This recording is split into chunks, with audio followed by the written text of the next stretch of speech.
And here's a B-29 Super Fortress.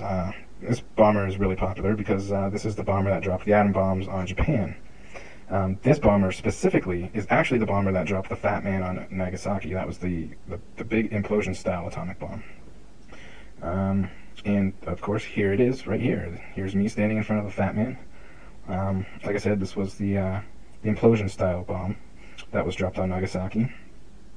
And here's the little boy. This is the gun type, which used plutonium, which at the time was a little easier for them to make. Sorry, I am backwards. The Fat Man used plutonium. That was at the time a little easier for them to make. This used like a weapons-grade uranium, which was a little bit harder for them to make. This is the bomb. Not obviously the bomb, but this is the style bomb that was dropped on Hiroshima.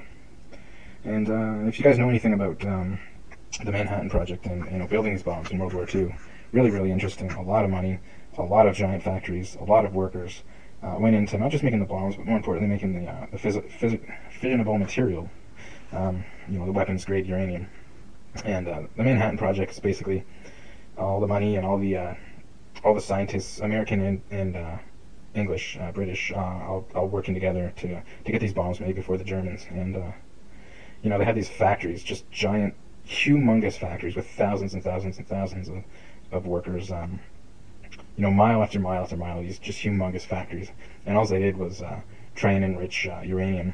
And basically these giant factories with thousands of workers, millions of dollars, all they could do was maybe 0.5 grams of uranium a day. And so they really only could make these bombs as fast as they could get the material. And the two bombs that they dropped on Japan, the Fat Man was, of course, the implosion bomb that I was talking about. And they had two of those. They tested the one, which of course Trinity. And the little boy, they didn't even have enough to test it. So I mean, they dropped that thing on Hiroshima. It hadn't even been tested. I mean, for all they knew, the thing could have just been a dud. So that's pretty cool. If you don't know much about it, you got to check it out. Check out any documentary about the Manhattan Project. But anyways, first thing you're going to see when you walk into the new style room, the new area here, is of course the B-52 Strato Fortress. This thing is fucking huge. Here's me in front of it. This 8-jet engine monster here, I believe developed by Boeing, was basically the first purpose-built. No, it wasn't. It was not the first purpose-built nuclear bomber, but it was the first bomber that could take, some big atomic bombs, basically to Soviet Union and back without refueling. It was the first that could do that. So this was obviously a very popular plane in the Cold War. They built a crap load of them, and they still use some of these today. So this plane's been around for 60 years now. Here's the F-22 Raptor. I was surprised to see this. This is obviously a very modern fighter jet, also built by Boeing, I believe. This is basically the first true stealth fighter. You've seen it in Transformers, and I think you've seen it in Iron Man. But I've seen this thing in video games and I've seen it in movies. It's a lot bigger in person. I was surprised. It really does dwarf, like, say, an F-14 or a typical fighter jet. Here's a Soviet anti-aircraft missile. Once again, not American, but it's cool that they had it. Here's a B-2 Spirit, also known as the stealth bomber. Developed in the late 80s. It's one of the first planes to really take advantage of stealth technology. And obviously it's a bomber, so it was the first stealth bomber. Here's the A-10 Warthog, kind of a cool looking plane. It's an attack plane, really meant for low ground, say like troop cover. And the reason is it has incredible low speed maneuverability. Just the way it's designed, the engine's behind the wings, and has really, really good maneuverability at low speeds, which why it was built. Here's B-1 Lancer. It's a bomber, obviously. I don't know much about it other than it has swept wings. It was built sometime after the B-52, and it's basically a faster, smaller bomber. Now we have, in-flight refueling, so we don't need such giant bombers like the B-52. We can refuel in midair. And here's an F-11-7A Nighthawk, more commonly referred to as just a stealth fighter. It's not really a fighter. Most people won't classify it as a fighter. It doesn't have the maneuverability or the dogfighting ability to really be called a fighter. It's more of an interceptor or an attack plane, but it is, of course, stealth.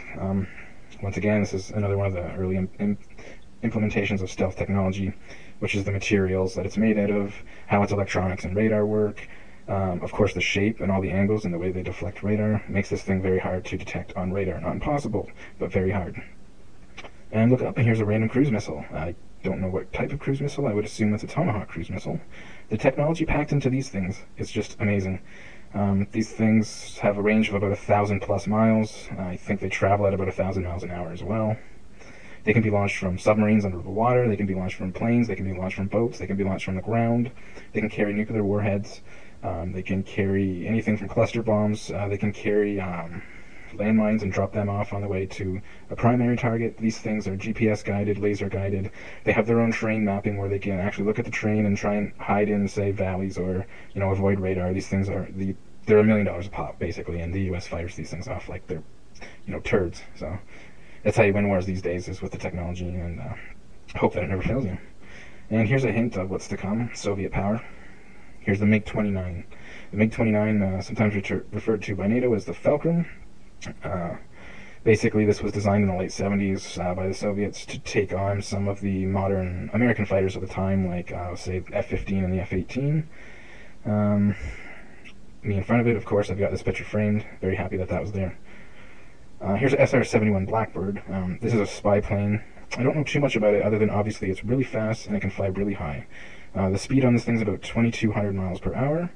It can fly at about 85,000 feet, which, to put that in perspective, that's about double the height of, say, a 747. So basically, it can fly so high that nothing can touch it, which is why it's a spy plane. And here we see the Strategic Air Command, so it's a hint of what's to come. We're entering the nuclear age here.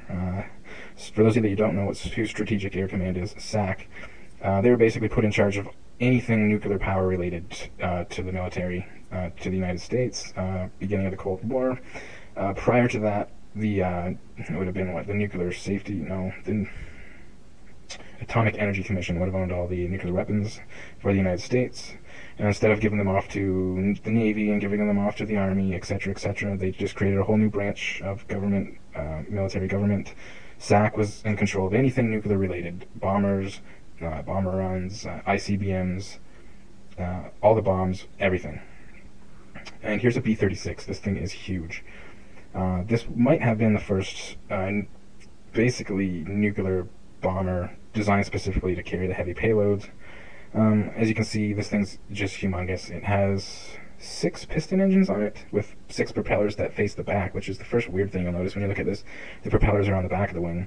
And then this model here specifically is one of the later models, also has 4 jet engines. So there's 2 jet engines on the end of each wing, beyond the 3 piston engines. So, I mean, this thing is just humongous. It can carry basically 2 Fat Man style implosion bombs. And now we're getting into some hydrogen bombs. Here's a 4-pack. And, what do you need a plane like a B-36 for? You need it to carry something like this. Here's just a giant hydrogen bomb. I think this is somewhere in like the 10 to 20 megaton range. And for those of you who don't know what a hydrogen bomb is, it's basically a standard nuclear weapon, like your gun-style plutonium bomb, with a turbocharger on it. The hydrogen catalyst kind of acts like 2 bombs in one. It's the double whopper of nuclear weapons, and this is what you use when you just want to completely flatten a city. And speaking of nuclear power, the last section in this museum, you can walk in and you're going to see this, and you can say, well, what the heck is this? Well, this is a giant rocket engine that takes something like this up. Let's go up and get a better look. So here's me in front of them. These are like Titan, Titan II, Thor, some of the early ICBMs, intercontinental ballistic missiles. These are basically nuclear bombs with space rockets strapped on the bottom of them. Really what they are. And they're stored in bunkers underground, ready to be fueled up. Some of them are permanently fueled. Some of them need to be fueled up before they're launched. The later style are permanently fueled. And basically, press a button and this thing fires out of the ground. The rocket takes it halfway around the world over Soviet Union. Top pops off, and your warhead comes down. And none of these are MIRV style, I don't think. MIRV style, some of the later style intercontinental ballistic missiles would have like 6 to 8 or more warheads. So instead of one of these rockets going and it's a one-shot thing, it would get over your target. The top would pop off, and 6 to 8 multiple re-entry vehicles, it's MIRV they call them. Warheads would all come down and hit separate targets, whatever, separate cities or whatever the case might be. So instead of wasting one of these things for one shot, you get 6 to 8 or more in some cases, I would imagine, out of one of them. So You know, also I have this picture, of course, framed, and that's the pride and joy right there. You know, it was worth coming to see these alone and to get a picture in front of these. I mean, no, it is worth it. And you know, like I said, it was free to get in. It's just the drive is really all it is. And if you're into this kind of stuff like I am, you have to go. And it's as simple as that. So that's it.